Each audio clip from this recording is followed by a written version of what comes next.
संपूर्ण जगत का कल्याण करने वाले हैं, ऐसे भगवान शिव ओगड़दानी तरकालदर्शी कैलाशी अविनाशी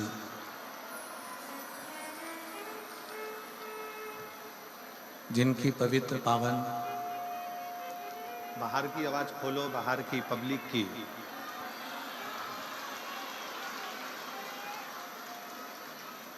रोज रोज एक ही प्रॉब्लम आ रही है, चेक करके रखना चाहिए ना।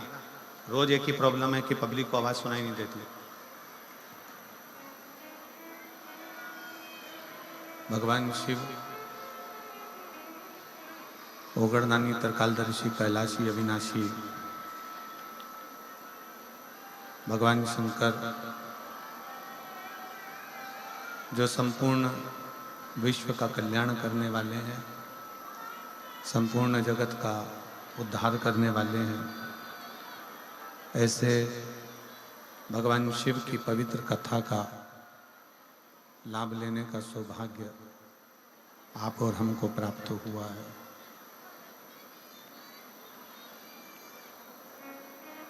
शिवालय शंकर भगवान का मंदिर, देवालय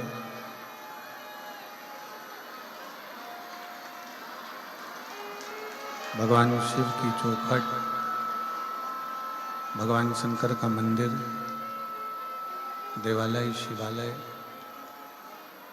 ये हमें एक अलग ऊर्जा प्रदान करते हैं।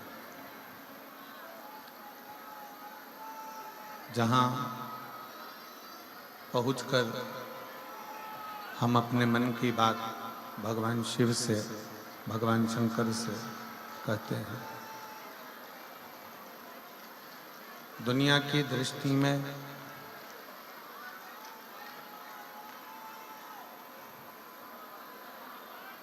ये बक्से में आवाज आ रही है, बक्से सुनो।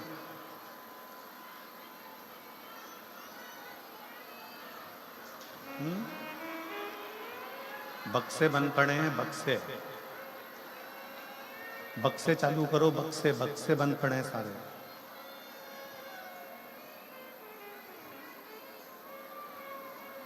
भगवान शिव ओगड़दानी तरकालदर्शी कैलाशी अविनाशी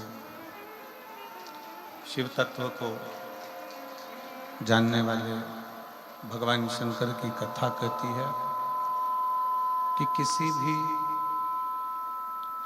शिवालय में, किसी भी देवालय में जब आप कोई आस और विश्वास के साथ में जाते हैं,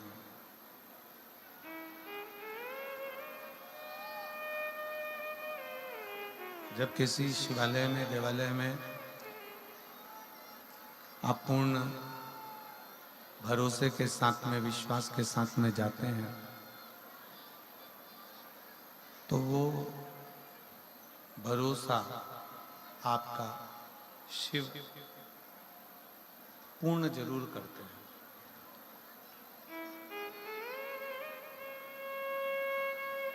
शिव महापुराण की कथा कहती है, भगवान शंकर का चरित्र कहता है, शिव तत्व कहता है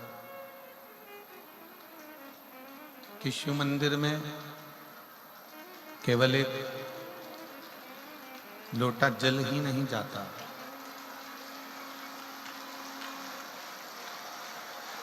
भगवान शंकर के मंदिर में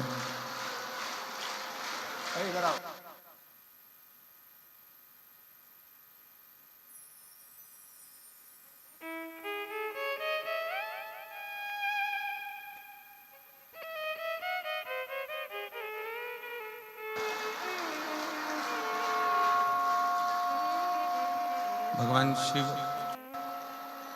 ओगड़दानी तरकालदर्शी कैलाशी अविनाशी। बक्से चालू कराओ, बक्से बंद पड़े हैं, बक्से में आवाज।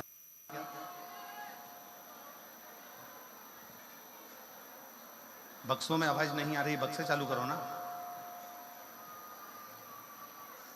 भगवान शिव जो संपूर्ण विश्व का कल्याण करने वाले हैं, संपूर्ण जगत का उद्धार करने वाले हैं, ऐसे देवाधिदेव महादेव भगवान शंकर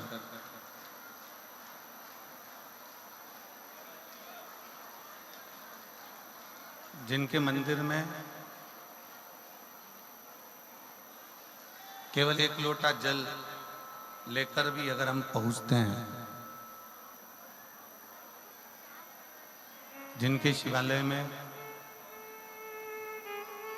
मात्र एक लोटा जल लेकर भी अगर हम भगवान को चढ़ाने के लिए जा रहे हैं, तो भगवान शिव, भगवान शंकर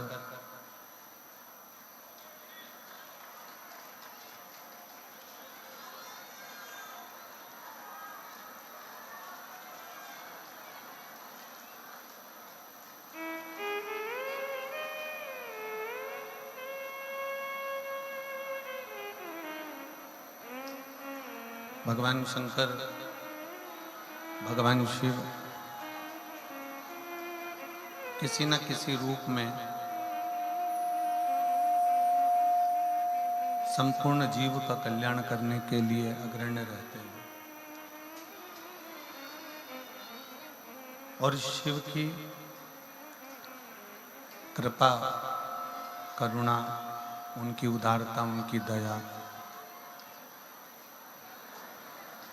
जब हम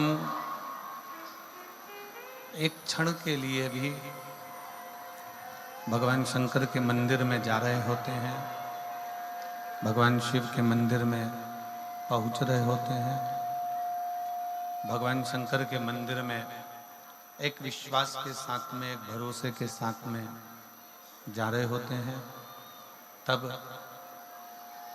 भगवान शिव करुणा करते जरूर है। और तेरी कृपा बिना ना हिले एक भी अणु, लेते हैं श्वास तेरी कृपा से तनु तनु। बखान क्या करूं राखों के ढेर का, चपटी भभूत में खजाना कुबेर का। हे गंगाधार मुक्ति द्वार ओंकार तू, भोले ओंकार तू, आयुष शरण तेरा शंभो तार तार तू।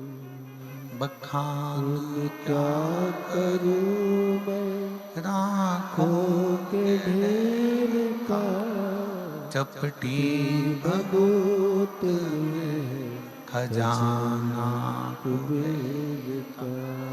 हे गंगाधार मुक्ति द्वार ओंकार तू, भोले ओंकार तू, आयो शरण तेरा शंभो तार तार तू।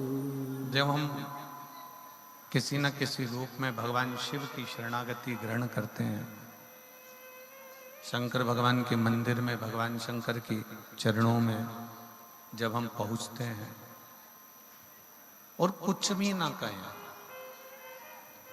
केवल एक लोटा जल लेकर शंकर भगवान के मंदिर तक पहुंचे, केवल एक लोटा जल लेकर शिवालय तक पहुंचे, और उस शिवालय में जाकर आप कुछ भी ना कहेंगे तो भी आपके एक लोटा जल से, आपके दिए हुए एक लोटा जल से भगवान शंकर ये समझ जाते हैं कि इस जीव को चाहिए क्या और क्यों आया है, क्या चाहता है।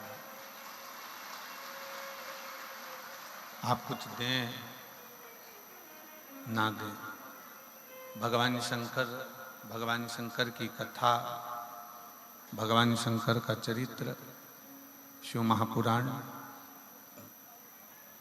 शिव की शरणागति करना बताते हैं।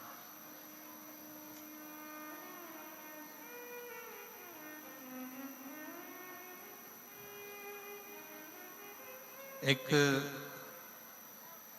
संत से एक व्यक्ति ने प्रश्न किया कि हमने सुना है कि भगवान के मंदिर में जाते हैं, शंकर के मंदिर में जाते हैं तो हमारे दुख कट जाते हैं। शिव के मंदिर में जाएंगे तो हमारे दुख कट जाएंगे, हमारे तकलीफें, हमारे कष्ट मिट जाएंगे, समाप्त हो जाएंगे।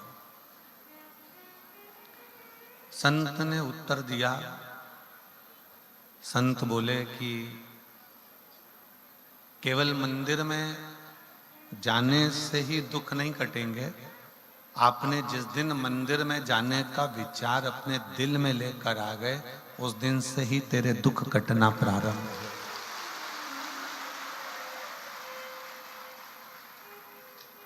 जिस दिन आपके मन में एक लोटा जल चढ़ाने का भाव प्रकट हो गया, जिस दिन आपके मन में शंकर जी को एक लोटा जल देने का भाव प्रकट हो गया, समझ लें कि उस दिन आपके स्वयं के जीवन के सारे दुख, तकलीफें, कष्ट कटना प्रारंभ हो गए। हम संसार की बातों में, संसार के लोगों में और संसार की व्यथाओं में इतने डूबे रहते हैं कि भगवान की शरणागति तक हम ग्रहण नहीं कर पाते।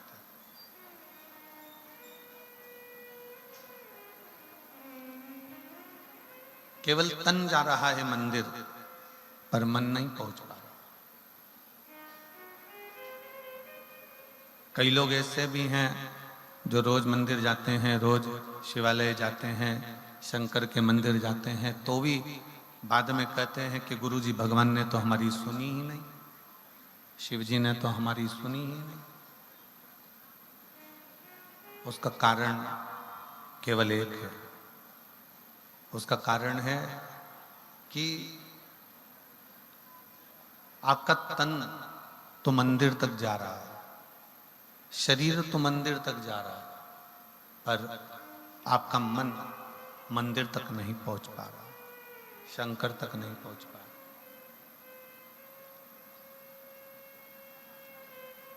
शिव महापुराण की कथा कहती है कि सती मैया का जब शरीर, माता सती का जब शरीर दक्ष प्रजापति के यज्ञ में जल रहा था,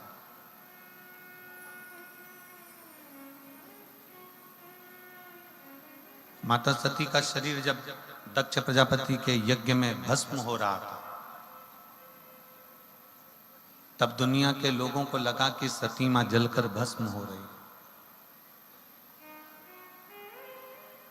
तब दुनिया के लोगों को लगा कि माता सती जल रही हैं, भस्म हो रही हैं, माता सती का शरीर जल रहा है, सती भस्म हो रही हैं। पर शिव महापुराण की कथा कहती है कि ये जो बाहर की खोल है सती जी के शरीर का, जो एक कक्ष बना हुआ है, ये शरीर जल रहा था, पर सती ने अपने मन को भगवान शंकर की शरणागति में छोड़ दिया था, तो वो मन सती का पवित्र की पवित्र आनंद में बना।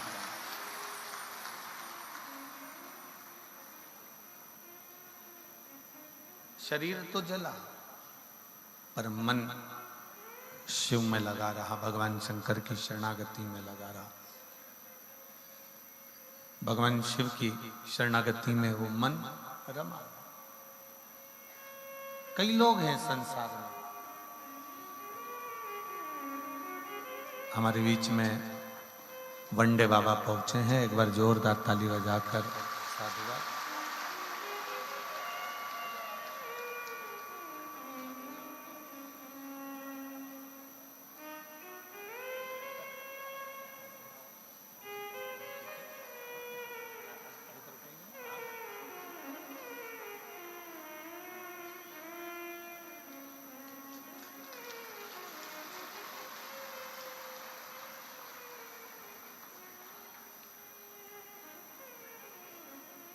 पूरे भारत की परिक्रमा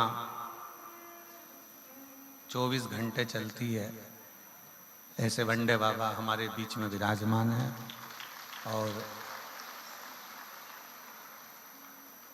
24 घंटे से ज़्यादा कहीं रुकते नहीं, और वहाँ से फिर दूसरे देश से तीसरे देश से चौथे देश से पांचवें देश, ऐसे 24 घंटे भ्रमण और भजन। ये शिव तत्व आपके अंतर्गत है। एक बार जोरदार ताली बजाकर उनका स्वागत। और गोपाल जी, ना कोई पृथ्वी पर कोई बैंक में अकाउंट है, ना पृथ्वी पर कोई झोपड़ा है, ना पृथ्वी पर कोई मकान है, और ना पृथ्वी पर कोई घर है, ना आश्रम है,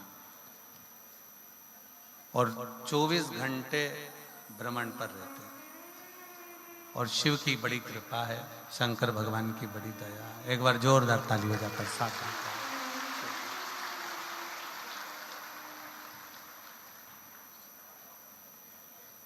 शिव कृपा से, भगवान शंकर की करुणा और उनकी उदारता,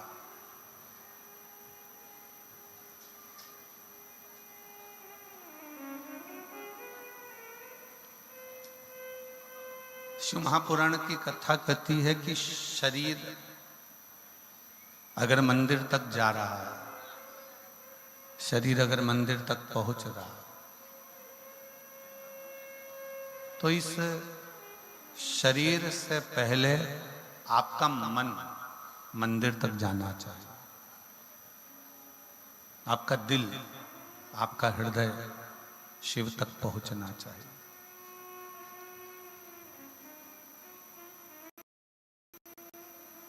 दुनिया में कई लोग ऐसे हैं कि वो मंदिर तो जा रहे हैं, शिवालय तक भी पहुंच रहे हैं, शंकर भगवान को एक लोटा जल भी समर्पित कर रहे हैं, शंकर भगवान का गुणगान भी कर रहे हैं, शिव तत्व को धारण भी कर रहे हैं, पर उनका चित्त, उनका मन मंदिर तक नहीं पहुंचता, शिव तक नहीं पहुंचता।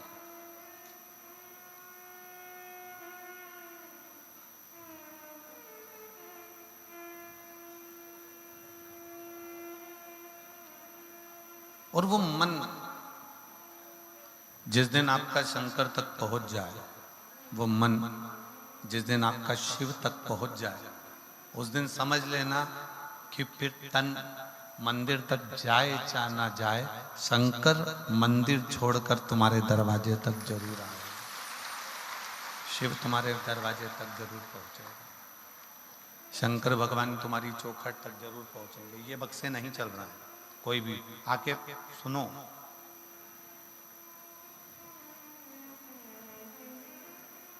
भगवान शिव, भगवान शंकर, भगवान ओगड़दानी, त्रिकालदर्शी, कैलाशी, अविनाशी शंकर फिर आपके दरवाजे तक जरूर आते हैं। सती मैया ने अपने मन को शिव तक भेज दिया था, शंकर भगवान तक।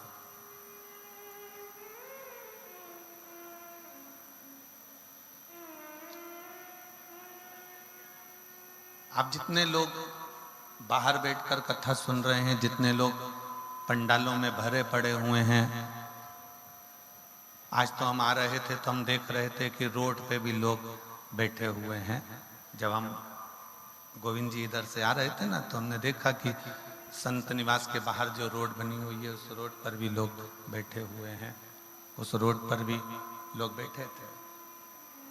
आप जहां बैठे हो, आप जिस जगह पर बैठे हो, यदि आपका मन, आपका चित्त शिव में लगा हुआ है, तो ये मानकर चलो कि शंकर एक ना एक दिन तुम्हारे घर तक जरूर पहुंचेंगे और तुम्हारे ऊपर कृपा जरूर करेंगे।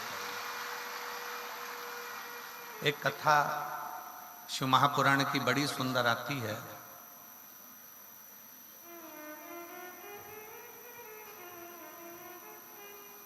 कि मनु शत्रुपा के दो पुत्र हुए, उत्तानपाद और प्रियव्रत।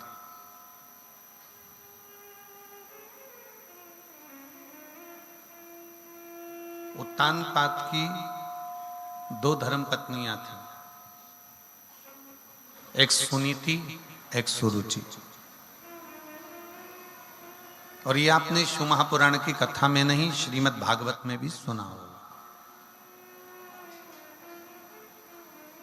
कि उत्तानपाद की दो पत्नियां हैं, एक सुनीति है, एक सुरुचि है, दो है।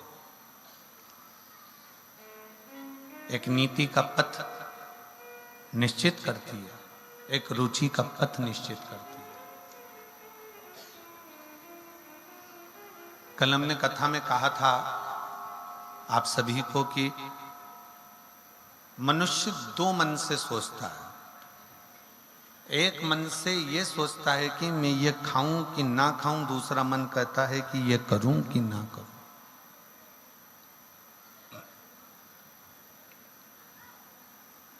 और प्रत्येक संसार के जो मानव हैं, प्रत्येक मनुष्य की जो देह है उसमें दो मन चलते हैं, दो मन चलते हैं उसमें। अब उत्तानपाद की दो धर्म पत्नी है, एक सुनीति है, एक सुरुचि।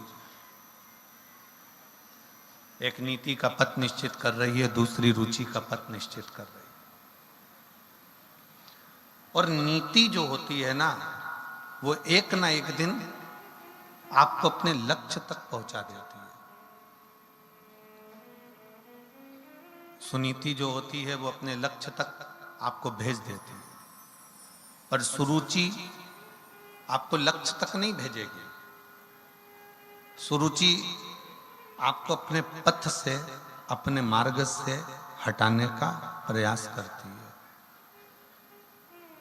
आपको अपने पथ से हटाने का प्रयास करती है, अपने मार्ग से हटाने का प्रयास करती है। इसलिए निवेदन है कि नीति के पथ पर चलोगे तो एक दिन अपनी मंजिल तक जरूर पहुंचोगे। पर यदि हम आज के जमाने के फैशन में, आज के जमाने की रुचियों में, आज के जमाने के जो रहो, हम बिल्कुल मना नहीं करते कि आज के जमाने में मत रहो। तुम जो पहनना चाहे, अपने वस्त्र, अपने आभूषण, अपने रतन, अपने माणिक, अपने मोती, अपना अंबारियां, अपना घर, अपना बंगला, अपनी जायदाद, अपनी दुकान, अपना व्यापार, जिस लेवल तक आप पहुंचाना चाहते हो उस लेवल तक पहुंचो। हम आपको मना नहीं करेंगे। आज के युग के फैशन से भी रहना है तो रहो, हम मना नहीं करेंगे।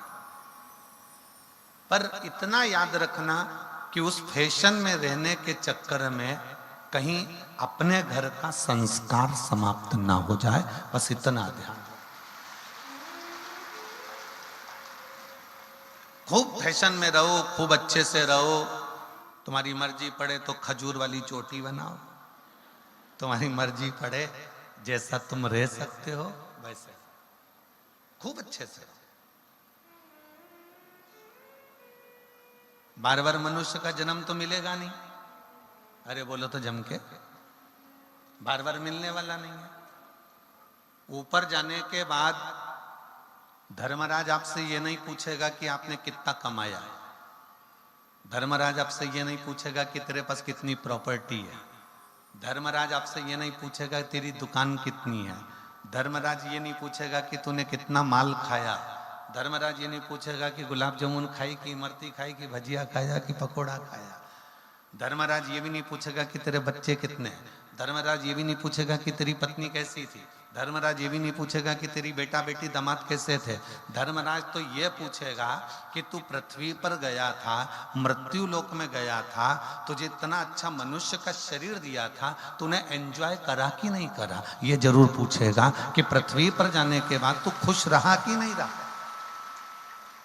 इतना अच्छा शरीर मिलने के बाद भी अगर तुम दुख रो रो के अरे मेरे बेटे का जॉब नहीं लगा, अरे मेरी बेटी का ऐसा हो गया, मेरे परिवार में ऐसा हो गया, देवर ऐसा हो गया, जेठ ऐसा हो गया, पत्नी ऐसी हो गई, पति ऐसा हो गया, बच्चे ऐसा हो गए, पूरी जिंदगी रोते रोते रोते रोते निकाल दिया, तो भगवान भी कहेगा इतना अच्छा शरीर दिया था और तूने पूरे शरीर को बर्बाद कर दिया रोते रोते। इतना अच्छा तेरे को चेहरा दिया था, इतना अच्छा तेरा स्वरूप दिया था, तेरे को घर दिया था। अगर तू इस शरीर को सही तरह से भगवत भजन करते हुए फुल आनंद के साथ, पूरी खुशी के साथ अगर इस शरीर का प्रयोग करता तो तेरा जीवन सार्थक हो जाता।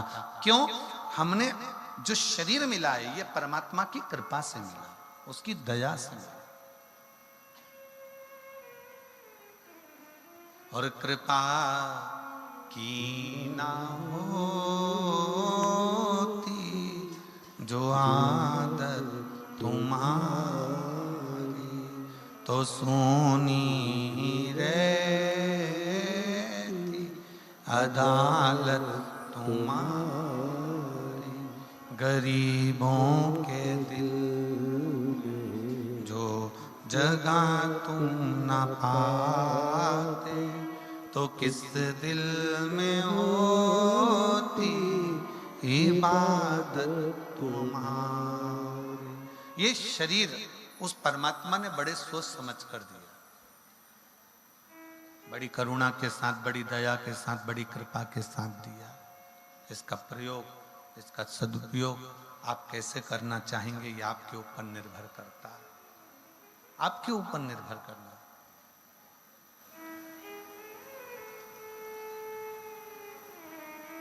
जिस समय पर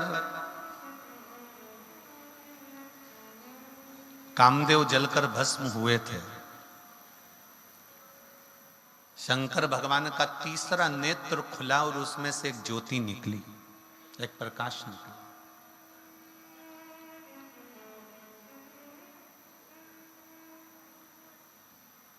शिव जी का तीसरा नेत्र खुला और उसमें से एक ज्योति निकली और वो ज्योति से कामदेव जलकर भस्म हो गए।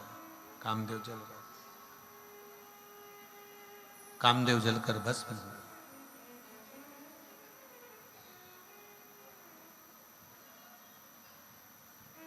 वो ज्योति वापिस शिव के नेत्र से शिव में समा गई, वापिस पुनः।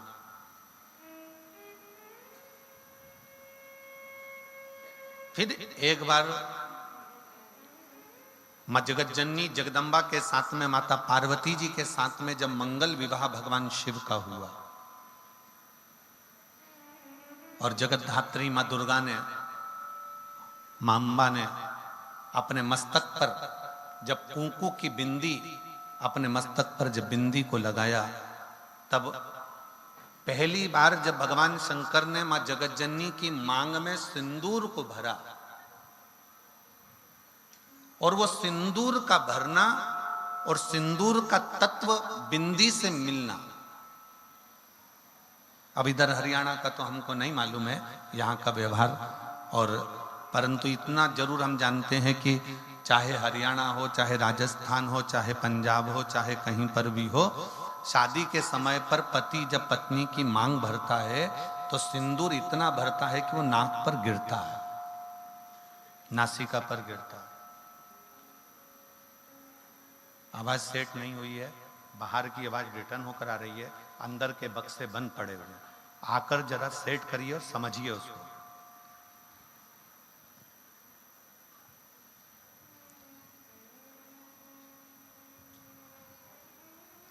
शिव तत्व कह रहा है, भगवान शंकर का चरित्र कह रहा है, शिव महापुराण की कथा कह रही है। बिंदी और मांग का सिंदूर, इन दोनों का मिलन हो रहा है, इन दोनों का मिलन हो रहा है, मांग के सिंदूर का और बिंदी का। अगर आपने देखा हो, यदि कोई बिहार साइड के अगर कोई हो तो उनके स्मरण में होगा कि बिहार की जो मेरी जीजियां हैं, बिहार की मेरी बेटियां, मेरी जीजियां, मेरी माताएं नासिका से महाराज जी सिंदूर भरना प्रारंभ करती हैं तो मांग के मध्य भाग तक सिंदूर भरती हैं। किसी ने देखा है? जम के तो बोलो जरा, देखा है आप लोगों ने? नासिका से सिंदूर भरना प्रारंभ करती हैं तो मध्य ये ब्रह्मांड तक सिंदूर को वो भरती है। अब आपके स्मरण में रहे तो भगवान शंकर ने कामदेव को भस्म किया, एक ज्योति से, एक प्रकाश से कामदेव जलकर भस्म